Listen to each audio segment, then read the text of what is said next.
to this episode of Be the Wolf. I am here with Drexel Seymour, and we are going to talk about feeling not enough. You'll never be enough. That feeling that you'll never be enough. And I know a lot of you out there have experienced that feeling. And the good news is you do not have to feel that way forever. It can be overcome. I am proof. Drexwell is proof. And I Mhm. know you will be the next person to be proof out there, those of you that are listening and watching. Drexwell, can you tell everybody just a little bit about what it is that you do for a living and maybe a little bit about the side things that you do? Because I know you're super passionate about that stuff. Oh, sure. Well, first of all, I just want to thank you for giving me this opportunity to be on your show. Um, I am a certified public accountant, so I have an accounting firm. I've been an accountant now since 1992. I also do property management, so I have two businesses. I have a property management company, and I have an accounting firm business. And then my wife and I, we have an office supply store um, and a home goods store. Now, of course, for the past 5 years, I discovered this gift I had, or this hidden gift I had of writing. So I started writing. So I write articles every week. We have two local newspapers. So every week I write an article, and it's on my website. And I also do a YouTube channel, just talking about, just sharing inspirational stories. And then I'm the host of a radio show every Tuesday on the local radio station. It's called Financially Speaking. So that's basically who I am. And of course, my wife and I, we have 5 children. I do not know how where you find all the time. You have your fingers in a lot of pies. But what I do know is that when things are important to you, when things are important to us, we somehow always manage to make the time. It's those things that we say that we want to do that aren't that important that usually fall through the cracks. Oh, I really want to paint the house. Well, sure it'd be nice, but it's really not that important otherwise you'd make the time. You are so right. In fact, because you love what you do so much, you will find the time. And I've proven that. I mean, if you don't like something, you can find all the excuses in the world not to do it. But if you are passionate about something, you will find the time to get it done, and you'll get it done. You're right. Yeah. Yeah, and that's one of the things that I know for you, once you discovered your purpose, it really lit another fire under you of taking on more things. Yes. Yes. Absolutely. uh, well, it wasn't always, you didn't always have your fingers in so many pies of things that you loved. In fact, you started off feeling less than. You felt really like you were not like not enough really. So take us back to being a young man trying to figure out, as we all do when we're young, trying to figure out who we are. And we are the most influenced, I think, by outside influence when we're young, especially if our parents didn't quite know how to help build our self-esteem. And let's just face it, a lot of parents are really amazing, and their parents didn't have the skills to do that, so they didn't know how to do it. Mhm. And so even if we had really great parents, we didn't necessarily know how to always feel like we were enough when we were barraged with whatever noise was coming in from the outside. So tell us a little bit about the beginning for you. Sure. So, well, I'm 53 years, right? I'm 53 years old. But like for most of my life, from the time I know myself, I used to feel inadequate. I feel I was not good enough, or I feel like something was missing out of my life, and it's primarily because I didn't like who I was. I didn't like, how I look. And then from the time I was like 5 years old, I suffered from inferiority complex. Of course, at that time, I didn't know it was inferiority complex. I Right. just felt little of myself, and I always thought that other people were better than me. I didn't like my skin color, because, I'm very dark. And of course, I'm not sure if you know, but within the black race, not just in the Caribbean, I think throughout the world, there is colorism. Um, the darker your skin, you are treated differently. I think things have improved, but there's still that element of colorism where dark skinned people are treated differently from light skinned people. And so I was very, and because of my dark skin color, I felt inferior, and I kept getting reminded about my dark skin color, because I would keep, I'm being called black all the time, even though I'm surrounded by black people. Right. I'll be called ugly all the time. Yeah, And so all tell that, all of everybody that. where you sorry, tell everybody where you actually live because I think that's there's this mindset I think a lot of people have, especially white people, that it's like, oh, you're brown or black and then you're white. And for a lot of people, that's their idea of this discrimination around the color of your skin. They don't actually realize that within the black community, and you said this, but you live in, like, your whole island is predominantly black, so you really felt that dark skin versus light skin within the black community. Yes. Yes. So I am, to answer your question, I am from the Turks and Caicos Islands. That's right, next to Florida, so in the Bahamas, southeast. So that's where I live. That's where I was born. That's where I grew up, except when I left to go to college in the University of Ohio. And of course, the majority of us that live here are predominantly black. And so, it's our own race where I experienced, this sort that drove me, um, to inferiority complex. And I don't think people don't realize what they're doing. I don't Right. think, but it happens, and I'm not sure it was intentional. It's just that's how we lived. We just whatever comes to mind, we let it come out of our mouths, and then that's what happened to many of us here. Yeah. Well, it's definitely a lot of people are taught that, right? You've experienced it. If you've experienced it, you've formed a belief, and then maybe you say things, and then as a child, you pick up on it, and then the children repeat what they hear. And this continues obviously into adolescence, teenagehood, and adulthood. You said since you were 5, you felt this inferiority complex. Was there a specific incident that really sort of flipped the tables for you and made you all of a sudden feel like, "Oh, I am not as good as other people?" um, Not a specific incident. I mean, I say five because I can't remember anything under 5 years old. Um, but it's just that, I'm in the school, the community, wherever I go. I mean, I would overhear people, or people tell me directly to my face, "Oh, look at that black ugly boy," and so it made me.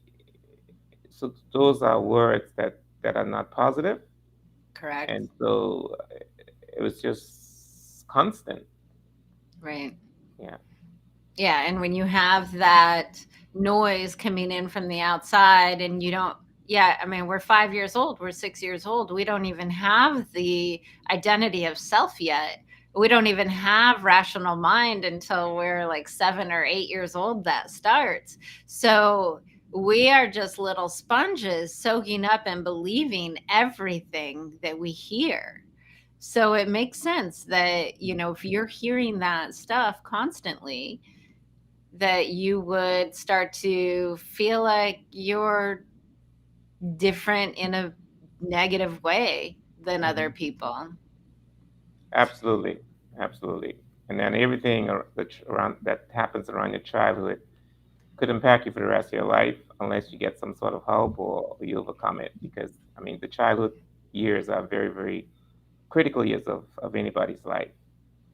Absolutely. Well, it's where we form the basis of our belief system because, like I said, we're little sponges and we believe everything Uh when huh. we're up until the age of 7, and then we start to practice some discernment. Hmm. And so, what you experience up until the age of 7 really formulates it's like the skeleton of who you are and who you believe yourself to be. Hmm. So there is one thing that happens though when we have these negative things, these negative pendulum swings, we tend to try to compensate for them in a certain way. What was How did you try to become enough? Did you just were you I mean, knowing what you're doing now, I know you weren't the person that just gave up and said, "Well, I'm not enough and I'm never going to be good enough, so I'm just going to sit and be in this pile of goo and do nothing." Like that wasn't you. No, that What did you do? even though I was bothered by what people say, and and I live a life trying to please people, but one thing I did do, I tried to study as much as possible in school, and so that and try to do as best as I can with getting very good grades in elementary and secondary school. So I think I forced myself into doing that, hoping that one day I would become, somebody. And so that was my like my relief. And Yeah, I did well in school, and as a result, I was able to get a scholarship and end I up going can to college, getting my degree in accounting, and then an MBA in finance. I definitely can relate, and I think a lot of people can relate. Like when you go to school, even if everybody around you is talking shit, basically, if they are, then you still can it's like when there's a metric for doing well. Like if you get a good grade or you get the answer right, you have a metric for doing well, and it feeds a little bit of your self-esteem or part of your self-esteem. Part of your self-esteem is that sense of self-efficacy, that knowing that you can do things. And so by doing that, it's a way to actually build your self-esteem a little bit and discover that you're capable of things. And it's, I think, a way a lot of kids that grow up feeling not enough will sort of lean into that because we've got those measurable metrics like, okay, well, I can do this. What else can I maybe do? So you got good grades, you got a scholarship, you went to college in the States, you did Hmm. all those things. Then is that a big deal where you come from? It is, and it was primarily back then because at that time, scholarships was very limited. Many of us didn't go to colleges. I mean, in fact, at that time, um, my parents had 5 children, and none of them had gone to college. I'm the last child, and I'm the first one to go to college. So it was a big deal, because most times after high school, you find a job, and so it was a big deal going to college, and it was the start of a lifetime journey for me. Yeah. Yeah. And you got your master's too? Yes, I got my MBA in finance. Yeah, and then I returned home. And then so you've succeeded in the eyes of, on paper, you look great. That's it.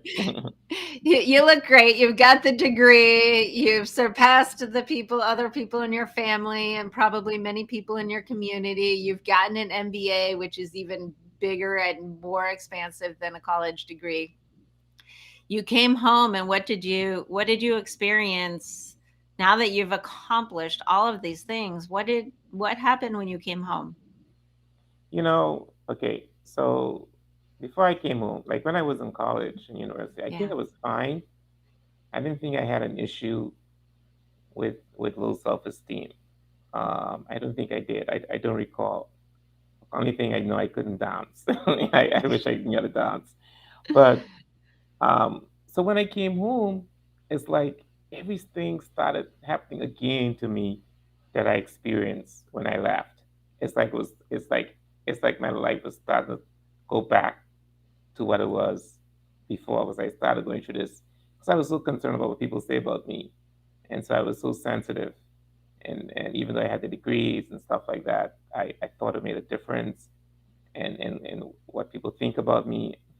I was looking for, I guess, I don't know, attention from people, or some validation from people, and and but somehow I still end up suffering from low self esteem. I still feel that because of the color of my skin, I was not good enough, Mhm. and how I look, I was not good enough. So I went back to square one. It's interesting, and I see this happen with a lot of people. It's like you have a goal that you're working towards, and you think that goal is going to be the key to making you happy. It's going to Yeah. be the key that's going to solve all of the problems. So you see this with the person, the lawyer that works really hard to make partner, and then once they make partner, somehow they still don't feel great. They still, it's like all that work they've done didn't solve the problem.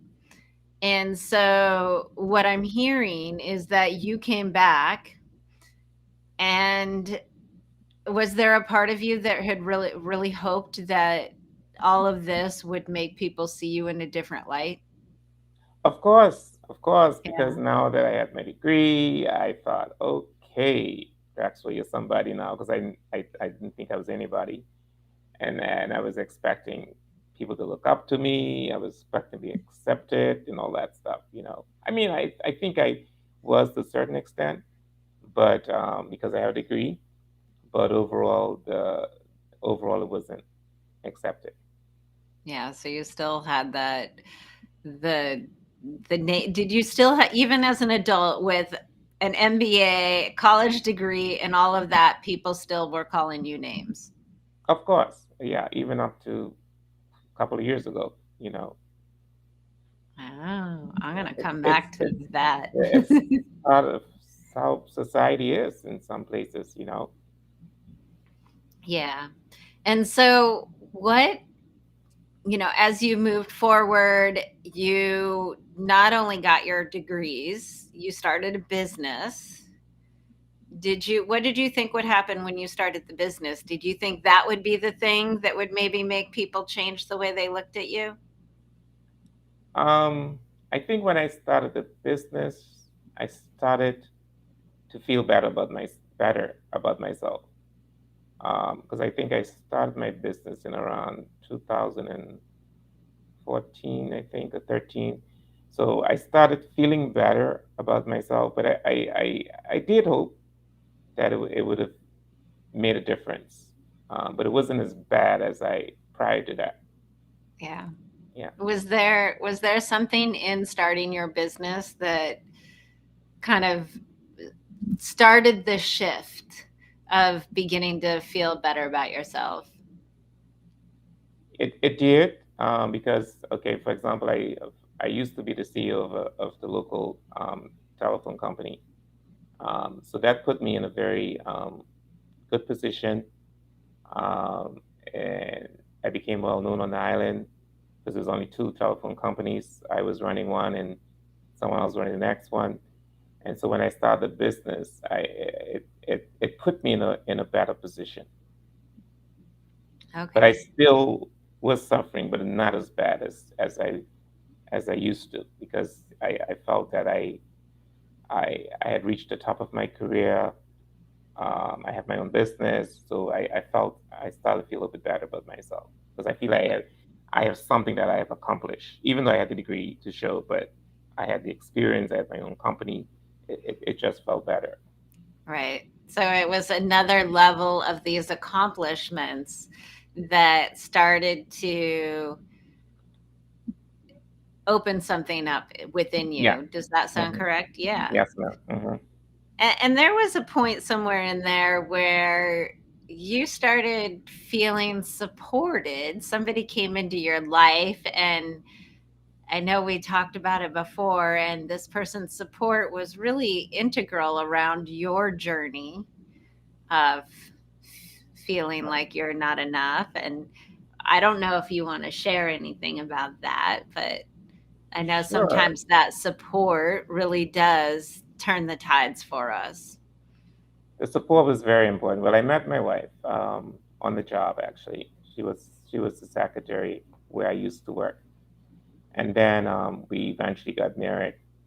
And but she didn't know that she didn't know how I felt about myself. She didn't know that I was suffering from low self-esteem. But eventually, she found out, and I told her. And because of her support, I think that's one of the main ways I was able to overcome the feeling I was experiencing, this inferiority, because I became depressed, and because of her support and her encouragement, letting me know that I am somebody, that I'm not what people say I am. It made a significant difference in my life. And then a light bulb just went off. And after she tell me this all the time, and then I said, "Oh wow, she's correct. Nobody's better than me," And then I started to love myself. I started to appreciate who I am. I started recognizing that there's some things about me I can't change, and I have to accept who I am. And that was the beginning of a moment for me, and my life was transformed. And I'm at a point where I am so full of confidence, and I don't care what people say about me. I don't live my life to please anybody, and I'm doing what I believe that I was called to do. Yeah. I know that support is such a huge thing. When you do not feel like you're enough, feeling like you have people that have your back and support you and see something in you that maybe you do not yet see, you can begin to see it reflected through them. It's like, you hearing those words of her telling you over and over started to disintegrate those other words. Hmm. Tell me about the light bulb moment, though. We have these big epiphany aha moments that they unravel so much in our life. What, besides just her telling you, and those light bulb moments kind of happen in a moment. What was it that what was the chain of thought that led to that light bulb moment?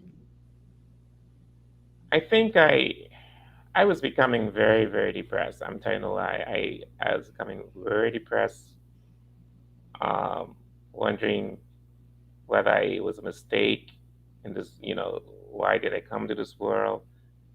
And I think one day I went to the mirror and I was just thinking the words my wife was telling me, and the encouragement, and I just started reflecting on my life, and looking at the things I have, and stop looking at the things I don't have.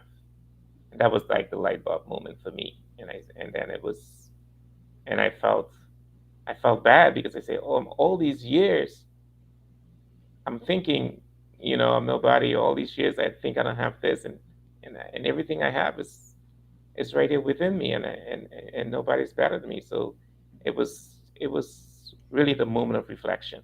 That's when the light bulb went off.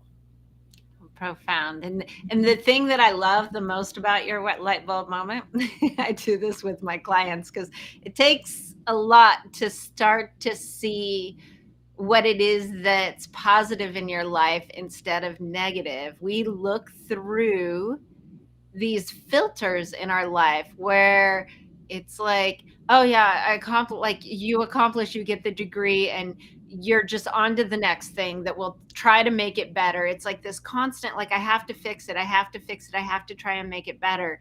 That's going on like at a deep internal level where most people are not even aware of this. And it's like nothing will ever be good enough because you inside don't feel good enough. Mhm. So there is this, it's like this hamster wheel of, it doesn't matter how much I have, it doesn't matter what I've done, it's not enough because I don't feel enough. And so in your light bulb moment, what I love is that you started to see all the things that you do have, right? This is that practice of gratitude in some ways. It's like, Mhm. oh, what is it that I do have? What are all these amazing things that I have done? And when you start to look through that lens, you just begin to feel better, period. Yeah, absolutely. You're so right. Yeah, that's good.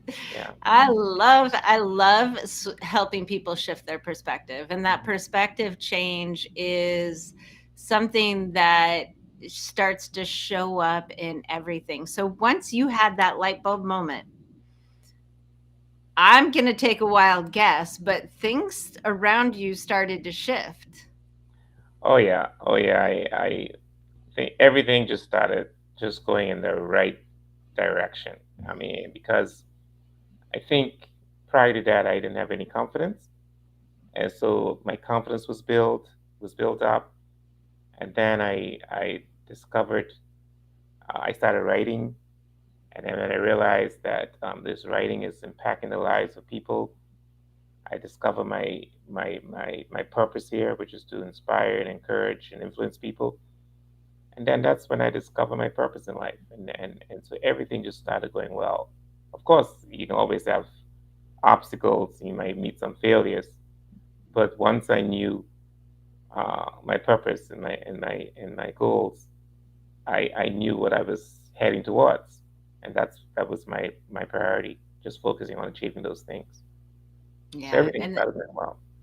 yeah, and that's a big thing too, is not only actually starting to focus on what it is that you have, what it is that you have done, and being like, wow, that's impressive. Like Yeah, seeing in your own mind, yeah, becoming impressed with yourself because you look around and other people haven't done what you've done. It's like, I've done a lot of really weird things, and accomplished a lot that people are like, whoa, that's crazy. But I haven't done a lot of those typical things that people have done. So I know I used to be like, well, maybe I'm not good enough because I haven't done this, this, and this. But it doesn't matter. But the piece is that you also started to have something to work towards. yeah, So when you were in college, your self esteem was a little bit better because, yeah, I'm projecting here. I'm making up my own story about it, but I'm guessing it had a lot to do with, you had this thing that you were working towards. And once you got it, then you didn't have another thing you were working towards. But once you find your purpose, and the beautiful thing about finding purpose is that if it's a good purpose, you can do it for the rest of your life under any circumstance, no matter where you are. It is a good problem to solve because you can never solve it completely, mhm. but it's a positive thing that you're leaning towards. And so finding that sounds like it was such a big piece in continuing the building of the self-esteem.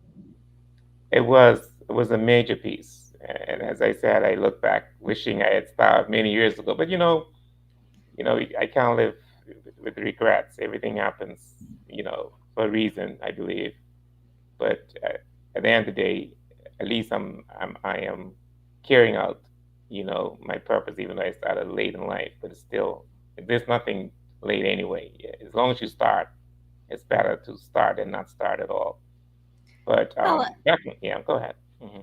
yeah. Well, you also have more to share. You have more That's to right. help inspire others because of overcoming and shifting Hmm. through struggle. And, you know, I've got to tell you straight up that the number one saboteur in people's lives is that feeling that you're not enough, that you're not good enough, that somehow you're bad or wrong to exist or to be, and that maybe somehow you're a mistake. So the more people we have out there breaking through that and inspiring others to let them know that it can happen is, I mean, it is one of the most important things I think in the world, because it's such a big piece of the be the wolf quality. Like once you know you're enough, then you can step into what it is that you're born to do. Yep, yep. I mean, you're so spot on that one. Absolutely, absolutely. I mean, correct. And I believe that's why even we make a difference in the life of just one person, it's better than none at all. I mean, I think, and that's what we're here for, to not just to help ourselves, but to help other people.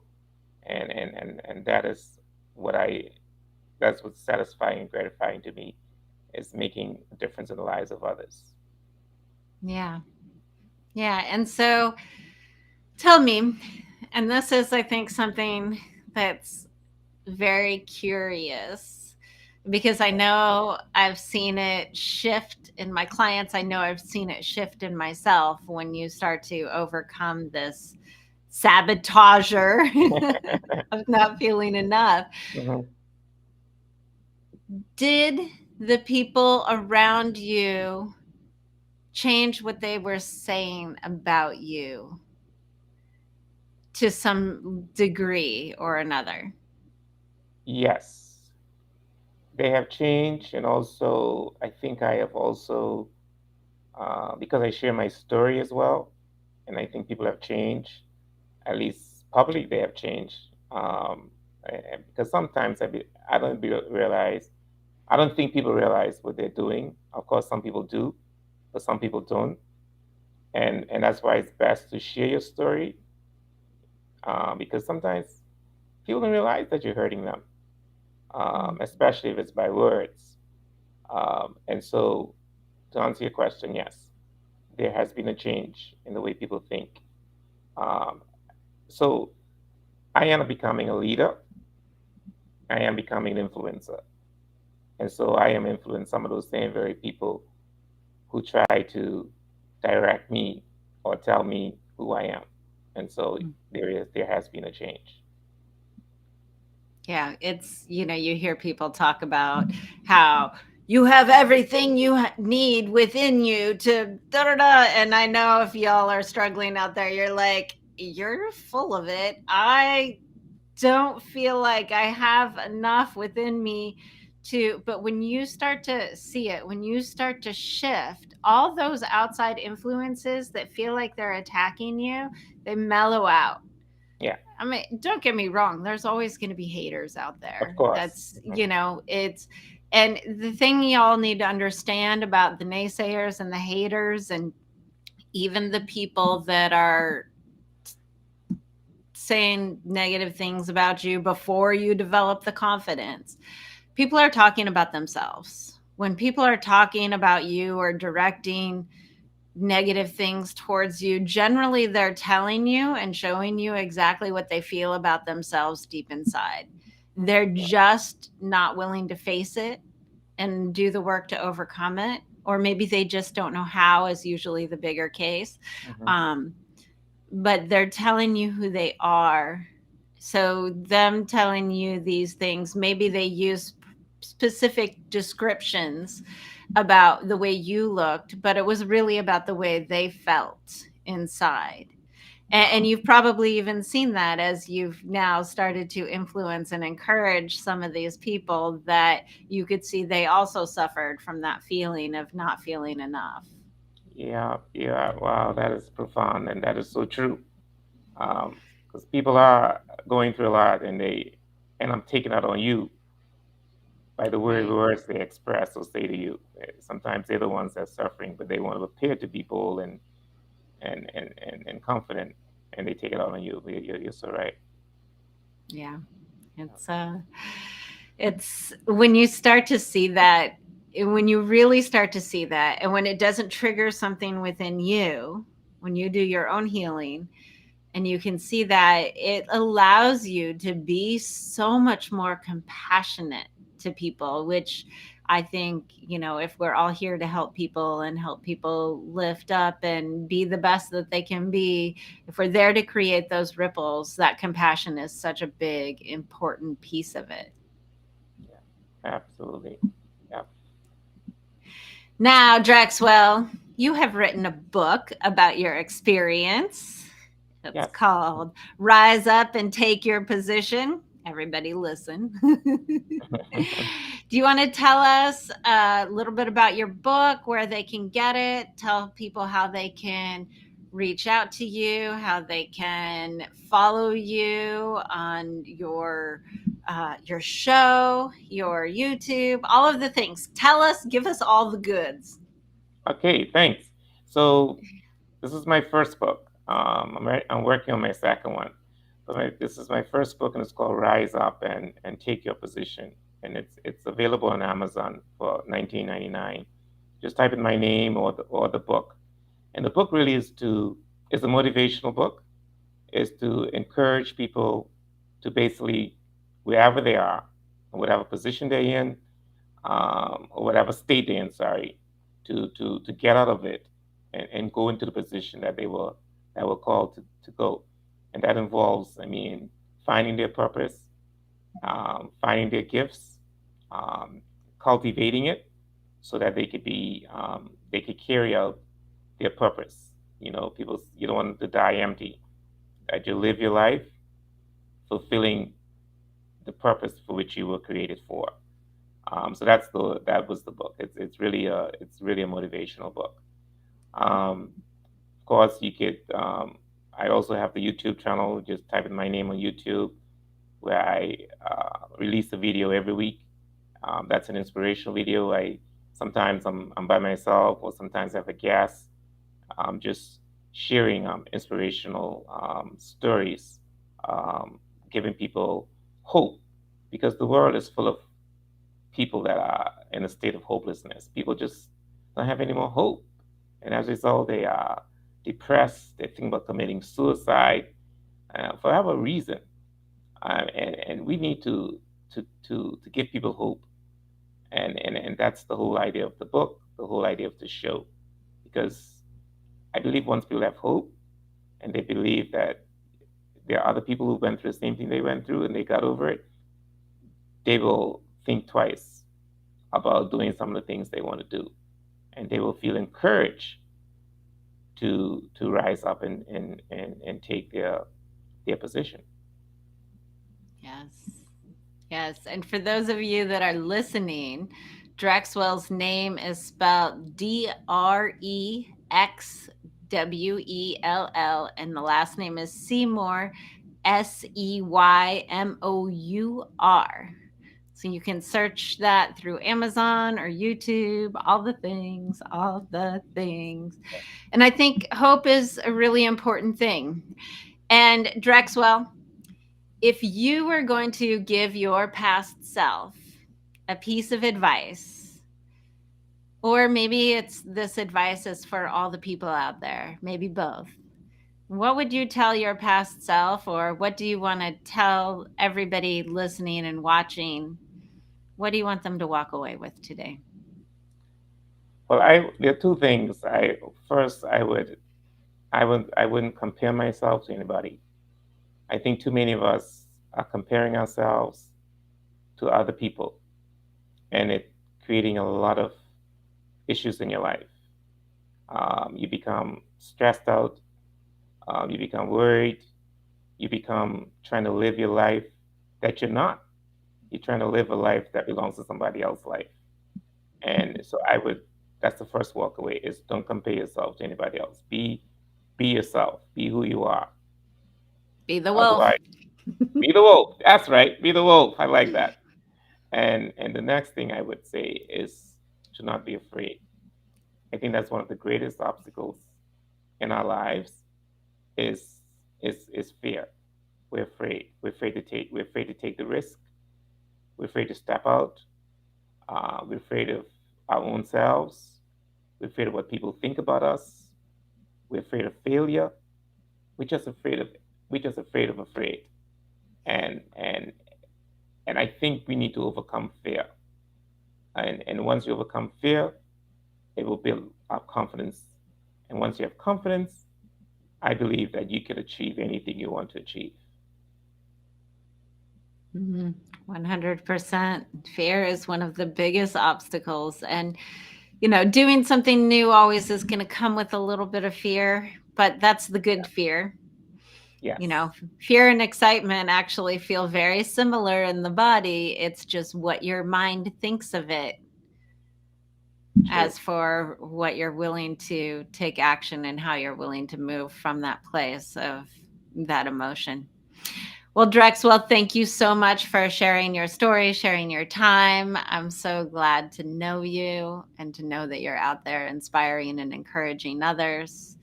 So, thank you very much. And for everybody else, we will see you next time on Be the Wolf. Thank Bye. you.